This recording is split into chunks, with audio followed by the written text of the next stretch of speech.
Assalamualaikum warahmatullahi wabarakatuh. Selamat sore, salam sejahtera untuk kita semua. Perkenankan saya Wahyudi Anggorahadi, Lurah Kalurahan Panggung Harjo, Kapanewon Sewon, Kabupaten Bantul. Nah, saya Karmina Satriani, di sini menjabat sebagai manajernya Kupas Panggung Harjo, salah satu unit usahanya BUMDes Panggung Lestari. Nama saya Supartono, di sini sebagai koordinator produksi, demikian. Saya Pak Toto, itu dari Kupas itu di sini di operasional hanggar. Baik, perkenalkan nama saya Kirana. Di sini sebagai asisten manajer dari Kupas Panggung Harjo, BUMDes Panggung Lestari.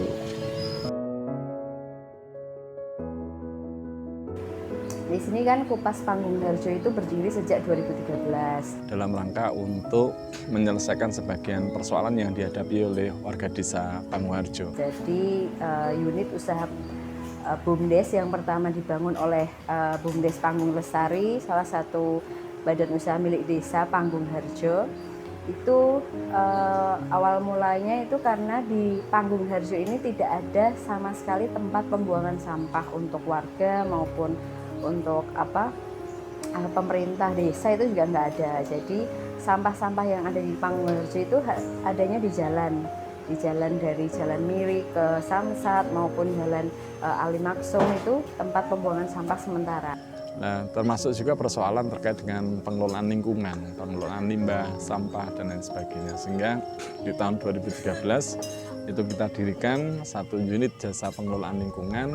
Ini salah satunya adalah dalam rangka untuk memenuhi kewajiban negara yang menyelesaikan persoalan-persoalan yang dihadapi oleh warga desa. Nah, jadi sembarangan gitu loh. Jadi warga itu kalau lewat malam maupun pagi itu tinggal buang langsung gitu aja. Nah, itu kan sangat miris juga karena pertama mengganggu juga di lingkungan, yang kedua itu untuk pemandangan pun juga tidak baik kayak gitu. Terus akhirnya Pak Lurah itu kan sebagai inisiatornya BUMDes Panggung Lestari itu kita didirikan badan usaha, dan usaha yang pertama itu adalah unit usaha pengelolaan sampah atau Kupas. Kupas itu adalah kelompok usaha pengelolaan sampah.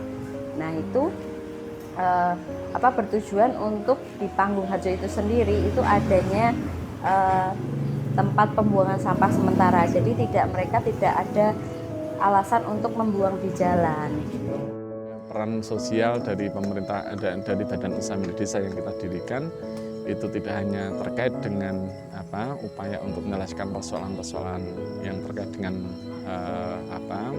aktivitas inti dari bisnis itu, misalnya terkait dengan pengelolaan sampah, ya menyelesaikan persoalan sampah, tetapi keberadaan dari badan usaha milik desa secara keseluruhan itu juga menjadi bagian dari jaring pengaman sosial yang didirikan, yang diinisiasi oleh pemerintah desa, khususnya dalam rangka untuk meningkatkan akses terhadap sumber penghidupan yang layak bagi kelompok-kelompok rentan.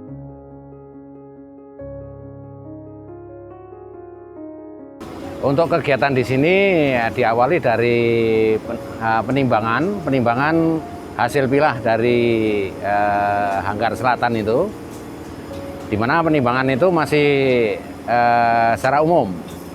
Nah, itulah pentingnya di sini, itu kemudian kita pilah berdasarkan jenisnya. Nah, jenis itu nanti ada sekitar 29 jenis. Jenis-jenis itu ya kemudian kalau di kami sebutkan sebagai bahan-bahan yang siap jual. Demikian.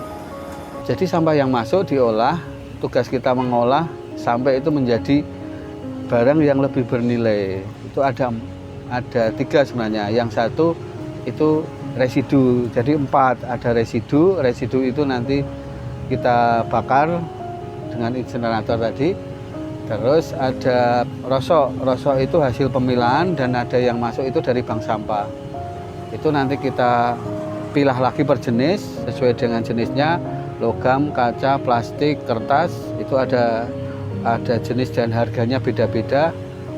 Itu kita setorkan di nanti pelapak yang besar. Yang ketiga itu ada termoplas dan organik.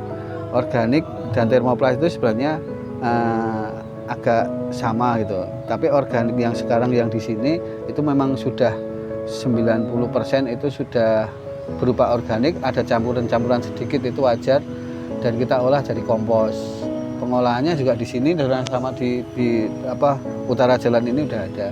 Hasilnya pun pupuk kompos ada 3, ada media tanam, ada pupuk kompos, dan 1 lagi untuk tanaman lunak. Yang termoplas tadi ini kan sebenarnya sisa dari pemilahan yang di atas di mesin conveyor itu 1 organik, yang 1 termoplas. Termoplas ini sebenarnya ada campuran 80% atau 90% itu plastik, sisanya itu residu dan organik. Untuk saat ini karyawan di Kupas totalnya 33. 60% dari tenaga kerja yang dilibatkan di Badan Usaha Milik Desa kita, itu ada sekitar 120-an tenaga kerja hari ini, itu 60%-nya berasal dari kelompok-kelompok rentan. Jadi ada anak jalanan, ada UDGJ, ada perempuan kepala keluarga, ada lansia, ada pemuda putus sekolah, gitu ya, termasuk kawan-kawan difabel dan lain sebagainya. Yang terdiri dari 8 manajemen dan sisanya di operasional. Operasional itu ada pemilahan dan fokus produk-produknya, terus jaga malam, dan untuk teknik mesinnya juga ada. Memilah sampah menabung emas itu menjadi salah satu instrumen alat untuk menjadikan setiap keluarga itu mempunyai tabungan. Jadi bagaimana kemudian mereka kita dorong untuk melakukan pengelolaan sampah di masing-masing rumah tangga dengan cara memilah. Dari hasil pilahannya itu yang bernilai jual kemudian ditabung, dijual ke bank sampah, ke Badan Usaha Milik Desa kita, di mana kemudian hasil penjualannya itu langsung dikonversi menjadi tabungan emas. Harapannya sebenarnya di Bantul sendiri tuh udah ada program bersih Bantul bersama gitu. Jadi enggak melulu tuh setiap desa harus punya kayak Kupas, itu enggak. Jadi kayak kita berkolaborasi, misal setiap desa itu mengelola organiknya, desa B mengelola rosoknya, desa C mengelola termoplasnya. Jadi kita saling kolaborasi gitu sih. Sebenarnya juga nggak ada proses pemilahan tuh kalau kita tuh sadar milah itu dari rumah. Jadi harapannya ya semoga masyarakat ya kita semua sadar akan pemilahan itu. Lebih peduli, lebih care gitu dengan lingkungannya. Semua itu terkait mindset sih atau kesadaran. Ya, itulah pentingnya tim khusus yang selalu memberikan kalau boleh dikatakan informasi atau sosialisasi, atau kalau boleh dilengkapi lagi sebuah kampanye demikian. Perlu kampanye untuk kepedulian, dimana yang peduli ini yang kadang-kadang cukup sulit untuk kami membuat yang dari tidak peduli menjadi peduli. Masyarakat di rumah itu tetap harus memilah sampah, karena sekarang itu